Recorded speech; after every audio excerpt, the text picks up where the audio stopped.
Despite being the most abundant element on the periodic table, hydrogen is a latecomer in the renewable energy race.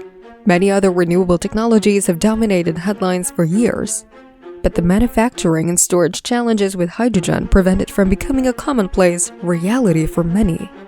However, given recent technological advances, green hydrogen is only a step away.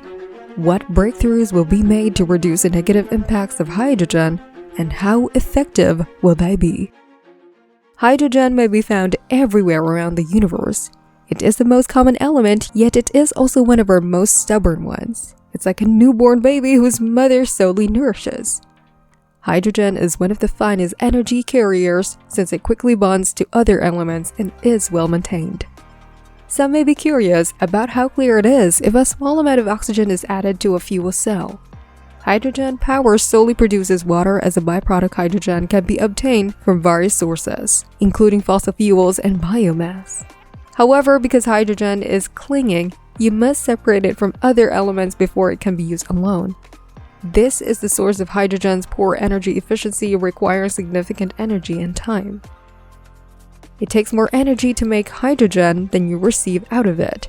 This is a significant loss compared to other power systems, such as electric vehicle batteries. You lose around 60% from beginning to end. It is also essential to consider where we acquire our energy from. There are 3 types of hydrogen energy. Gray hydrogen, for example, runs on fossil fuels. Blue hydrogen may be produced using carbon capture and gray hydrogen processes. Green hydrogen, on the other hand, is made using renewable energy sources such as solar and wind power. We are going for the green.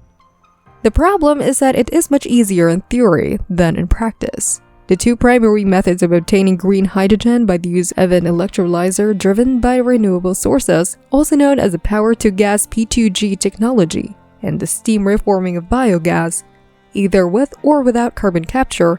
Although steam reforming of natural gas now generates most hydrogen electricity, natural gas itself is scarce and highly sought-after resource. However, electrolyzers have been a notoriously expensive and inefficient method of producing hydrogen gas. Hydrogen production, storage, and transportation necessitate a fresh and novel approach. Has these systems efficiently improved due to recent technological advancements? An example is a high-static capillary-fed electrolyzer, and unlike the polymer electrolyte membrane or PEM technology, this electrolyzer introduces a unique approach to the process. Even though PEM is a great idea, it's still a waste of time compared to alternative technologies like batteries. Hydrogen can store more energy per pound. Still, it also drains power at every step. You're continually losing potential energy when you try to protect the smallest element on the planet from physically seeping through the cracks from its birth and electrolysis to its final resting place in the fuel cell. So what's the best way to stop the problem? If HySATA is correct, they may have discovered the culprit and the solution. Do you want to make a guess? Bubbles, as you might have guessed wrong, are the culprit. Yes, of course. Recall that electrolysis produces hydrogen and oxygen from the breakdown of water. Non-conducting bubbles in the electrolyte solution accumulate on the electrodes, obstructing the electrode sections and slowing the process, lowering the efficiency. PEM allows the cathode side of the electrolyte to continue flowing to the electrolyte, which can produce hydrogen gas by bubbling it through a liquid. HySATA's capillary-fed electrolyzer, on the other hand, goes considerably farther. They use a reservoir at the bottom of the cell to keep the electrolyte separate from the anode and cathode, until it's pulled through an inter-electrode separator, which is both porous and hydrophilic. Capillary action is the term for this. In the same way that water flows up a straw when the pressure changes, so do these potentially significant consequences to this elementary physics. As a result, the electrolyte maintains direct touch on one side alone. The gases will be created without the irritating bubbling action obstructing the process because no water is pulled to the electrolyte side. The other side can continue to release gas uninhibited. The capillary action automatically pulls additional water to replace the water electrolytes out of the separator, keeping everything running smoothly. How efficient can these electrolyzers be without those annoying bubbles? According to Hayasata's peer-reviewed study, it might be as high as 98%, which is more than 10% greater than the efficiency of a current state-of-the-art commercial electrolyzer, which is just 83%. Suppose these capillary-fed electrolyzers can reach gigawatt-scale production by 2025, as their CEO claims. In that case, they may fill the gap in the market for a less expensive, more efficient electrolyzer, which is precisely what hydrogen power requires to get off the ground. Of course, it's not just Hayasata competing in the race to enhance electrolyzers.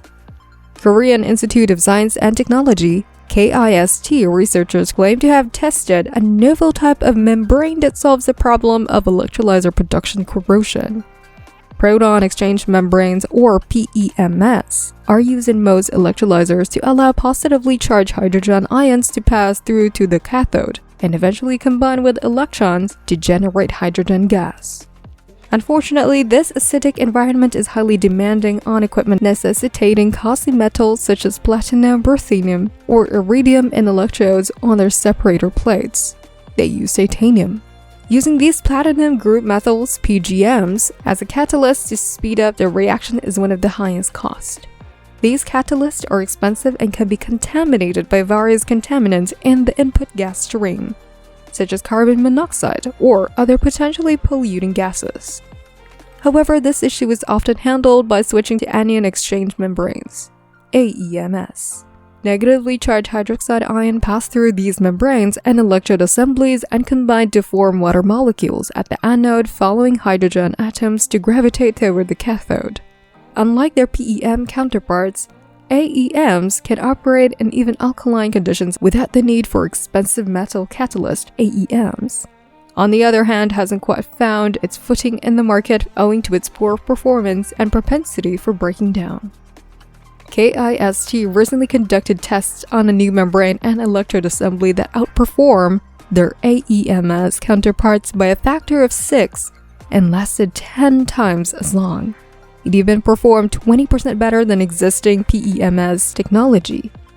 They achieved this by increasing the specific surface area of the structure and combining it with ion-conducted PFAP-based compounds. This translates to an increased surface area, more conductivity, and, in theory, more energy produced over its lifetime, as well as cheaper total expenses. So, how does it hold up? The hydrogen business is gaining momentum. Is it true that these breakthroughs are everything they promise to be? Let us begin with efficiency. Hayasata's capillary-fed electrolyzers consume just 41.5 kilowatt-hours per kilogram of hydrogen, a remarkable 95% less than existing commercial electrolyzers, which consume 52.5 kilowatt-hours. Overall system efficiency is far higher than the industry average of 75, and to their credit, they are making this world record-breaking claim without evidence. Their research was peer-reviewed and published in Nature Communications in March. Their design ensures that every drop of hydrogen is squeezed out with no bubble going to waste. On the other hand, there are advancements such as the KIST AEM. Their membrane surpasses current PM technology but isn't as long-lasting, even though this AEM lasts 6 times as long as its competitors. PEM technology still outperforms them.